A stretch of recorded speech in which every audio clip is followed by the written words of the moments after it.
இன்றைக்கி நம்ம பார்க்க போகிற டாபிக் மயங்கொல்லிகள். இது வந்து 6வது தமிழ் புக்கில் 6ஆம் வகுப்பு தமிழ் புக்கில் 2வது பருவம், அதாவது செகண்ட் டேர்ம் புக்கில் வந்து கவர் ஆகும். ஓகேங்களா? அதாவது பேசிக்ஸ் மட்டும்தான். ஸோ அந்த பேசிக்கை தான் எனக்கு தெரிஞ்சதை நான் உங்களுக்கு சொல்லித்தர போகிறேன். புக்கில் உள்ளது மட்டும்தான். ஓகேங்களா? புக்கில் உள்ளதை எப்படி சிம்பிளாக நீங்கள் ஞாபகம் வச்சுக்கலாம் அப்படின்ற மாதிரி தான் நான் இதில் வந்து உங்களுக்கு சொல்லிகிட்ருக்கேன். ஸோ பாருங்கள், ஃபஸ்ட்டு மயங்கொல்லிகள். மயங்கொல்லிகள்னால் என்ன அப்படின்னு பார்த்தோம்னா, உச்சரிப்பில் சிறிதளவு மட்டுமே வேறுபாடு உள்ள ஒலிகள். ஓகேவா? சவுண்ட், அதாவது நம்ம ப்ரொனவுன்ஸ் பண்ணையில் ஒரு வார்த்தையை நம்ம வந்து சொல்லையில் சின்ன சின்ன டிஃப்ரென்ஸ் மட்டும்தான். கேட்குறதுக்கு கேட்கையில் ஒரே மாதிரி இருக்கும். ஓகேங்களா? ஆனால் அதில் வேறுபாடுகளும் இருக்கும். அதுதான் உச்சரிப்பில் சிறிதளவு மட்டுமே வேறுபாடு உள்ளது. ஓகேங்களா? சின்ன சின்ன டிஃப்ரென்ஷியேஷன் தான் இருக்கும் நம்மளுக்கு. அதுக்கு பேர் தான் என்ன அப்படின்னு பார்த்தோம்னா மயங்கொல்லிகள் அப்படின்னு சொல்லி கொடுத்துருக்காங்க. ஓகே, அப்போ இந்த மயங்கொல்லி எழுத்துக்கள் வந்து எத்தனை இருக்குது அப்படின்னு பார்த்தோம்னா 8. ஓகேங்களா? மயங்கொல்லி எழுத்துக்கள் வந்து எத்தனை இருக்குது? 8 எழுத்துக்கள் இருக்குது. என்னென்ன எழுத்துக்கள் இருக்குது பாருங்கள். 3 சுழி நகரம், 2 சுழி நகரம், நா, குண்டுலா, சிறப்புலா, பள்ளத்துலா, சின்னரா, இது வந்து பெரியரா அப்படின்னு சொல்லி சொல்லுவாங்க. ஓகேங்களா? இதுதான், அதாவது பேசிக்காக தான். இதிலலாம் என்ன இருக்குது, இதில் தான் புக்கில் இருக்கே அப்படின்னு கூட கேட்கலாம். இது வந்து ஜஸ்ட் பிகினர்ஸ்க்காக, இல்லை தமிழில் அந்த புக்கில் படித்து புரிஞ்சிக்க முடியாதவங்களுக்காக தான் இதை நான் சிம்பிளாக, எனக்கு தெரிஞ்ச அளவுக்கு சிம்பிளாக நான் இதை வந்து உங்களுக்கு சொல்ல போகிறேன். ஓகேங்களா? ஸோ இப்போ போகலாம். மயங்கொல்லி எழுத்துக்கள் எத்தனைன்னு கேட்டால் மொத்தம் எத்தனை லெட்டர்ஸ் இருக்குது? 8 லெட்டர்ஸ் வந்து இருக்குது. ஓகேங்களா? ஸோ இப்போ ஃபஸ்ட்டு இந்த வரிசை நகரம் வரிசையை பார்க்கலாம். நகரமில் இது எல்லாமே பாருங்களேன், இதுவும் நகரம் தான் சொல்கிறோம், இதுவும் நகரம் தான், இதுவும் நா தான். ஓகேங்களா? நகரம் தான் சொல்லுவோம். இது அதாவது லா, லா, லா. ஓகேவா? இப்போ சொல்லலே உங்களுக்கு தெரிஞ்சிருக்கும். உச்சரிப்பில் மட்டும்தான், ப்ரொனவுன்சியேஷனில் மட்டும்தான் சின்ன சின்ன வேறுபாடுகள் இருக்கும். அந்த வேறுபாடுகள் மூலமாக தான் நம்ம என்ன பண்ண முடியும்னா அதுக்கான பொருளையும் நம்ம என்ன பண்ணிக்க முடியும், மீனிங்கும் அதில் வந்து நம்மளுக்கு மாறும். இப்போ இந்த லகரம் போட்டோம்னா அதுக்கான ஒரு மீனிங் இருக்கும். இந்த சிறப்பு லகரம் அப்படின்றது போட்டோம்னா அதுக்கான ஒரு மீனிங் இருக்கும். பள்ளத்து லகரம் போட்டோம்னா அதுக்கான ஒரு மீனிங் வந்து இருக்கும். ஓகேங்களா? ஆனால் பொதுவாக எல்லாமே என்னது தான், லகரம் அப்படின்னு தான் நம்ம வந்து என்ன பண்ணுறோம் அப்படின்னா சொல்கிறோம். ஓகேங்களா? ஸோ இப்போ அதில் ஃபஸ்ட்டு வந்து நகர வரிசை பார்க்கலாம். 3 சுழி நகரம், 2 சுழி நகரம், இந்த நகரம். ஓகேங்களா? சரி, இப்போ ஃபஸ்ட்டு இந்த 3 சுழி நகரம். இந்த 3 சுழி நகரம் அப்படின்றது வந்துட்டு, ஓகேங்களா, அதாவது நம்மளுடைய நாவினுடைய நுனி பகுதி வந்து, அது நாவினுடைய நுனி தான் எல்லாத்துக்குமே வரும். அது எந்த பிளேஸில் டச் பண்ணுறதுனால இந்த நகரம் பிறக்குது, அதை மட்டும் நீங்கள் ஞாபகம் வச்சுக்கிட்டிங்கனாலே போதும். ஓகேங்களா? இப்போ இந்த 3 சுழி நகரம் அப்படின்றது வந்துட்டு அன்னத்தின் நடுப்பகுதி.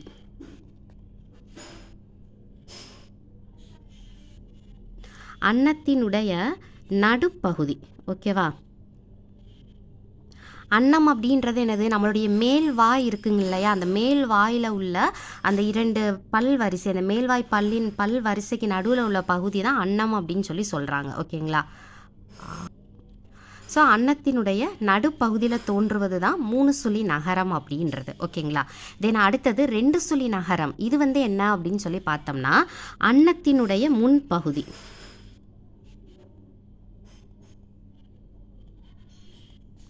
அன்னத்தினுடைய முன்பகுதியில் நம்மளுடைய நாவினுடைய நுனி வந்து உரசுவதனால தோன்றக்கூடியது தான் 2 சுழி நகரம். ஓகேங்களா?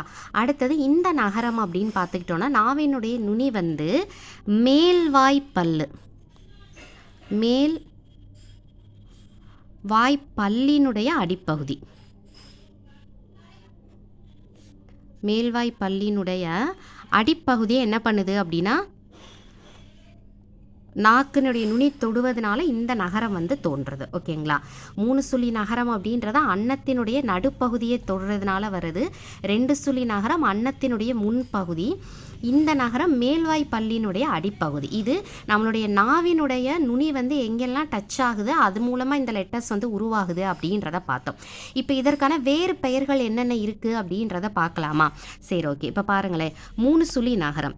இப்போ நீங்கள் காங்கா சா அந்த வரிசை வந்து நீங்கள் எழுதுறீங்க அப்படின்னா டகரம் இருக்கு இல்லையா, இந்த டகரத்துக்கு அடுத்து தான் நம்ம என்ன பண்ணுவோம் அப்படின்னு பார்த்தோம்னா இந்த 3 சுழி நகரம் அப்படின்றது நம்ம போடுவோம். ஓகேவா? காங்காச்சா வரிசையில் டகரத்துக்கு அடுத்தது, அதாவது டானாக்கு அடுத்து தான் 3 சுழி நகரம் போடுறதுனால இந்த 3 சுழி நகரத்தை என்னன்னு சொல்கிறாங்க அப்படின்னா டன் நகரம் அப்படின்னு சொல்லி சொல்லுவாங்க. ஓகேவா? என்னன்னு சொல்கிறாங்க? டன் நகரம் அப்படின்னு சொல்லி சொல்கிறாங்க. அடுத்தது 2 சுழி நகரம் பாருங்கள். இது வந்து காங்காச்சா வரிசையில் ரகரத்துக்கு அடுத்து தான் கடைசியில் முடியையில் இந்த நகரத்தில் தான் வந்து என்ன பண்ணும், காங்காச்சா வரிசை வந்து முடியும்.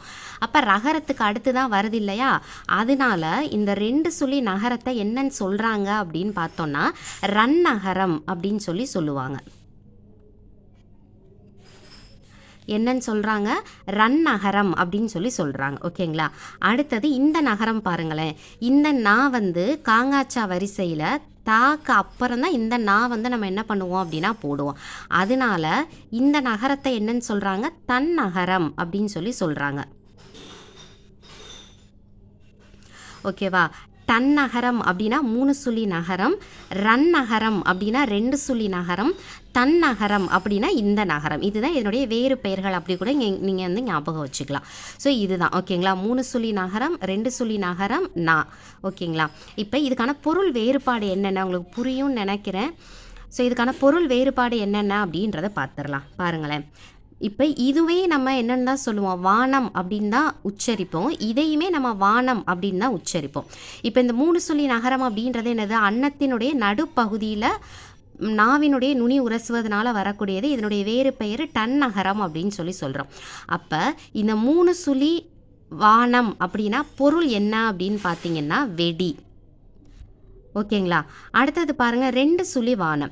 இந்த வானம் அப்படின்றத அன்னத்தினுடைய முன்பகுதி. இதை வந்து நம்ம என்னன்னு சொல்கிறோம், ரன்னகரம் அப்படின்னு சொல்லுவோம். ரன்னகரம் அப்படின்னு சொல்கிறோமா. இப்போ இந்த 2 சுழி வானம்னா நம்மளுக்கு தெரிஞ்சது தான், என்னது அப்படின்னு பார்த்தோம்னா ஆகாயம். ஓகேவா. 3 சுழி வானம்னா வெடி, 2 சுழி வானம்னா என்னது அப்படின்னு பார்த்தோம்னா ஆகாயம். அதே மாதிரி இந்த எக்ஸாம்பிள் பாருங்கள், 3 சுழி பனி, 2 சுழி பனி. ஓகேங்களா. இந்த 3 சுழி பனி அப்படின்றது என்னது, வேலை அப்படின்னு அர்த்தம். சரியா. 2 சுழி பனின்றது என்னது, குளிர்ச்சி. இது முக்கியமாக நீங்கள் இந்த லெட்டர்ஸ் எல்லாம் எந்த அன்னத்தினுடைய நடுப்பகுதியாக, முன்பகுதியாக, மேல்வாய்ப்பள்ளியினுடைய அடிப்பகுதியாக, இதுவையும் அதனுடைய வேறு பெயர்கள் சொல்லியிருக்கோம் இல்லையா, இதையும் கொஞ்சம் ஞாபகம் வச்சுக்கிட்டிங்கன்னா, இதை நீங்கள் புரிஞ்சுக்க ட்ரை பண்ணிட்டீங்கனாலே இந்த மயங்கொலிகள் அப்படின்ற டாபிக் வந்து நம்மளுக்கு ரொம்ப ஈஸி ஆயிரும். ஓகேங்களா. ஸோ இப்போ அடுத்தது லகர வேறுபாட்டுக்கு போகலாமா. இதில் என்னென்ன லகரம் இருக்குது, குண்டு லகரம், பள்ளத்து லகரம். ஓகேவா. இதை வந்து சிறப்பு லகரம் அப்படின்னு சொல்லுவோம்.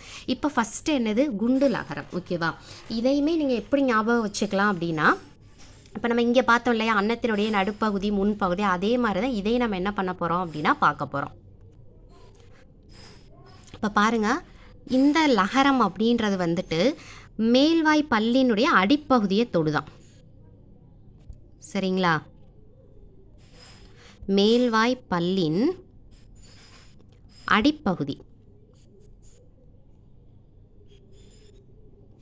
அடிப்பகுதியை என்ன பண்ணுறது, நான் வந்து தொடுறதுனால உருவாகக்கூடியது தான் குண்டு லகரம் அப்படின்றது சொல்லியிருக்காங்க. ஓகேவா. அடுத்தது பாருங்கள், இதை வந்து நம்ம என்னன்னு சொல்லுவோம், பள்ளத்து லகரம் அப்படின்னு சொல்லுவோமா. இது வந்து நாக்கு வந்து என்ன பண்ணுது அப்படின்னா அந்த அன்னத்தினுடைய நடுப்பகுதியை என்ன பண்ணுது அப்படின்னா தொடுது. ஓகேவா.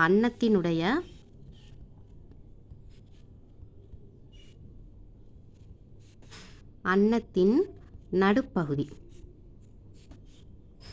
அதனால் உருவாகக்கூடியது தான் இந்த பள்ளத்து லகரம். அடுத்தது பாருங்கள், சிறப்பு லகரம். ஓகேங்களா.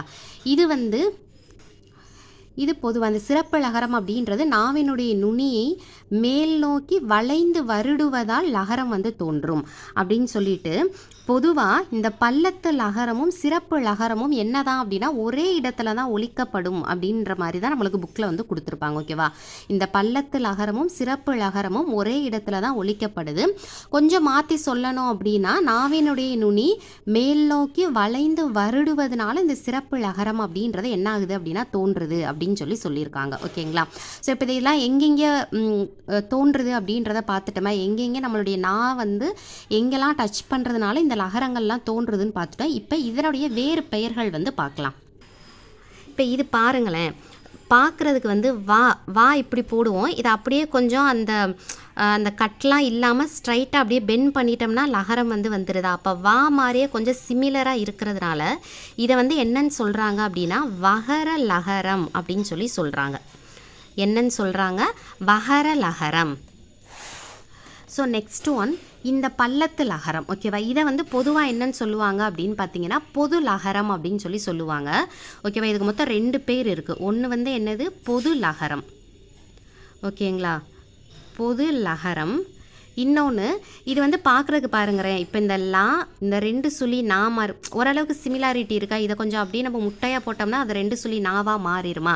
அப்போ இதை நம்ம என்னென்னு சொல்லலாம் அப்படின்னா நகர லகரம் அப்படின்னு சொல்லலாமா, நகர லகரம். அப்போ இதுக்கு மட்டும் 2 பேர் கொடுத்துருக்காங்க. ஓகேங்களா, அடுத்தது இது பாருங்கள், இதுவுமே நம்மளுக்கு ஒரு 2 பேர் தான் வரும். ஓகேவா, இது நம்ம சிறப்பு லகரம் அப்படின்னு சொல்லுவோம். தமிழுக்கே அழகு வந்து என்னது தான், இந்த லா அப்படின்றது தான். ஓகேவா, தமிழுடைய அழகே இந்த சிறப்பு லா அப்படின்றது தான் சொல்லியிருப்பாங்க. இது பாருங்களேன், மா வந்து அப்படியே கொஞ்சம் கீழே வந்து நம்ம இழுத்து விட்டோன்னா அது வந்து லகரமாக மாறுதா. அப்போ மாறி இருக்கிறதுனால இதை வந்து என்னன்னு சொல்கிறோம் அப்படின்னா மகர லகரம் அப்படின்னு சொல்கிறாங்க. ஓகேங்களா, இதுதான் லகர வரிசை, லா லா லா அதில் உள்ள வரிசை. இப்போ இதுக்கான அந்த ஒவ்வொரு லெட்டர்ஸ் மாறையில் என்னென்ன மீனிங்ஸ் வருதுன்னு பார்ப்போமா. இப்போ பாருங்களேன், விலை, இது வந்து என்னது வகர லகரம். ஓகேவா, அதாவது குண்டுலை அப்படின்னு சொல்லியிருப்போமா, விலை அதாவது ப்ரைஸ். ஓகேவா, இப்போ பொருளோட விலைன்னு சொல்கிறோமா, அப்போ இதுனா பொருளினுடைய மதிப்பு. இந்த லை போட்டோம்னா என்னது பொருளினுடைய மதிப்பு, இங்கிலீஷில் வந்து ப்ரைஸ் அப்படின்னு சொல்லுவோம். ஓகேங்களா, அடுத்தது பல்லத்து லை, அதாவது என்னது இந்த நகரம். ஓகேவா, நகர லகரம் இருக்கு இல்லையா, அதுதான் இந்த விலை. அப்படின்னா உண்டாக்குதல் இல்லைனா உருவாக்குதல், விளைவித்தல் அப்படின்னு சொல்லுவோமா, விவசாய பொருட்களை விளைவிக்கிறது அப்படின்னு சொல்லுவோமா. அப்போ உண்டாக்குதல் அப்படின்னு அர்த்தம். அடுத்தது பாருங்க, சிறப்பு லகரம், விளை அப்படின்னு சொல்கிறேன், இல்லைனா மகர லகரம் அப்படின்னு சொல்லலாமா. இது வந்து என்ன அப்படின்னு பார்த்தோம்னா விரும்பு. ஓகேவா, விளைதல் அப்படின்னா விரும்புதல் அப்படின்னு அர்த்தம். ஓகேவா, விரும்புதல் அப்படின்னு அர்த்தம். சரி, இப்போ அடுத்தது பாருங்க, குண்டுலை, இலை அப்படின்றது என்னது, இப்போ செடியோட இலை தழை அப்படின்னு சொல்லுவோமா. அப்போ இலை, இந்த லை வந்து என்னது செடியினுடைய இலை அப்படின்னு அர்த்தம். ஓகேங்களா, அடுத்தது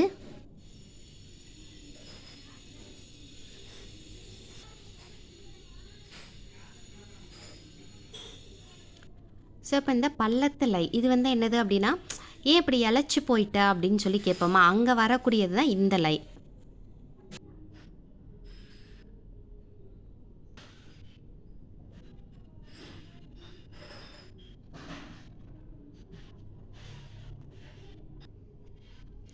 ஸோ இது வந்து மெலிந்து போதல் அப்படின்ற அர்த்தம். ஓகேவா, ஏன் இப்படி இழைச்சி போயிட்டா அப்படின்னு கேட்பாங்களா. அப்போ இது வந்து மெலிந்து போதல்.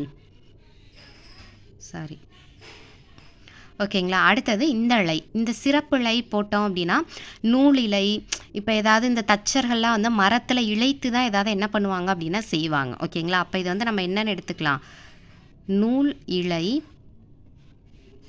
அப்படி இல்லைனா வந்துட்டு இந்த மரத்தச்சர்கள்லாம் இருக்காங்க இல்லையா, தச்சு வேலை பார்க்குறவங்களாம் என்ன பண்ணுவாங்க, அந்த மரத்தில் வந்து இழைச்சி தான் செய்வாங்க. அந்த இலைக்கு வரக்கூடியது இதுதான். ஓகேங்களா.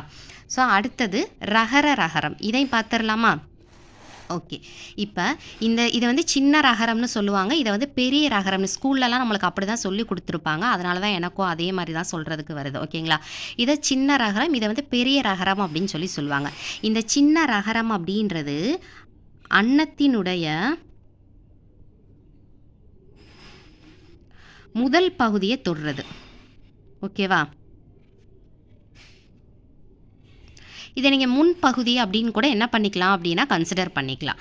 தென் அடுத்தது இந்த ரகரம் பாருங்களேன், இது வந்து என்ன பண்ணுது அப்படின்னு பார்த்தோம்னா இந்த அன்னத்தினுடைய மையப்பகுதி, அதாவது நடுப்பகுதியை என்ன பண்ணுது அப்படின்னா டச் பண்ணுறதுனால வரக்கூடியது தான் இந்த ரகரம் அப்படின்றது. ஓகேங்களா, ஸோ இப்போ இது பாருங்களேன், இது வந்துட்டு நம்ம வந்து வல்லினம் மெல்லினம் இடையினம்னு சொல்லிட்டு படிச்சிருப்போம் இல்லையா, அதில் இந்த ரகரம் வந்து எதில் வரும் அப்படின்னு பார்த்தோம்னா இடையினத்தில் வருமா. அதனால இதை வந்து என்னன்னு சொல்கிறாங்க அப்படின்னா இடையின ரகரம் அப்படின்னு சொல்கிறாங்க. ஓகேங்களா, இடையின ரகரம் இல்லை வல்லினம் மெல்லினம் இடையினம் பற்றி தனியாக ஒரு வீடியோ கூட நான் போடுறேன். ஓகேங்களா, இந்த ரகரம் வந்து எதில் வரும் அப்படின்னு பார்த்தோம்னா வல்லினத்தில் வர்றதுனால இதை வந்து வல்லின ரகரம் அப்படின்னு சொல்லுவாங்க. ஓகேவா? இது வந்து இடையின ரகரம், இது வந்து வல்லின ரகரம் அப்படின்னு சொல்லுவாங்க. ஓகே. ஸோ இப்போ இதுக்கான எக்ஸாம்பிள்ஸ் பார்க்கலாம். டிஃபரன்ஷியேஷன்.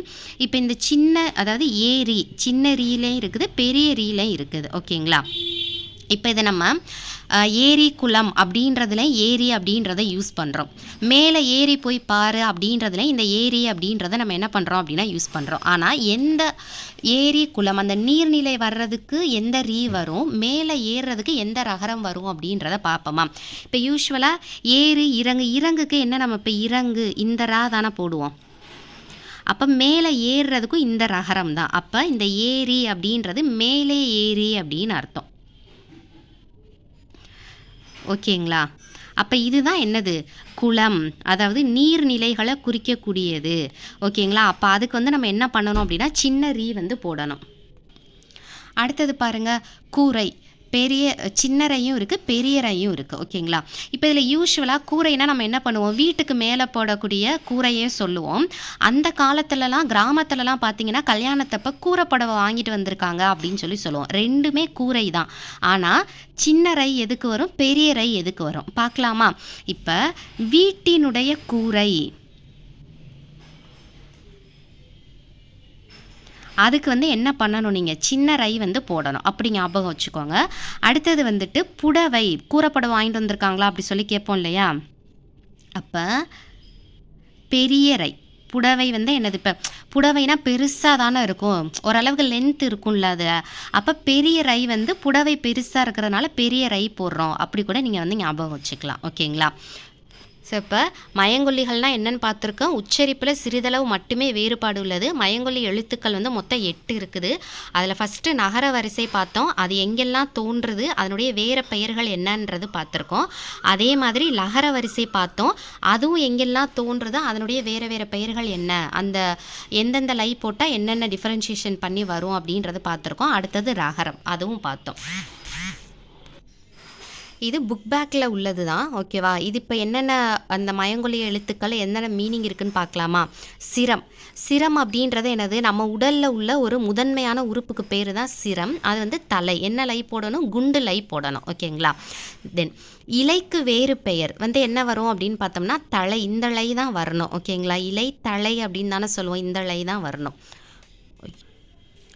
வண்டி இழுப்பது காலை, காலை மாடு. இந்த காலை குண்டு லை போட்டால் என்னது, அது வந்து ஒரு விடியல், விடியல் பொழுது சொல்லக்கூடியது தான் காலை. அடுத்தது பாருங்கள், கடலுக்கு வேறு பெயர் என்ன வரணும், பறவை. 2 பறவை இருக்குது. ஓகேங்களா?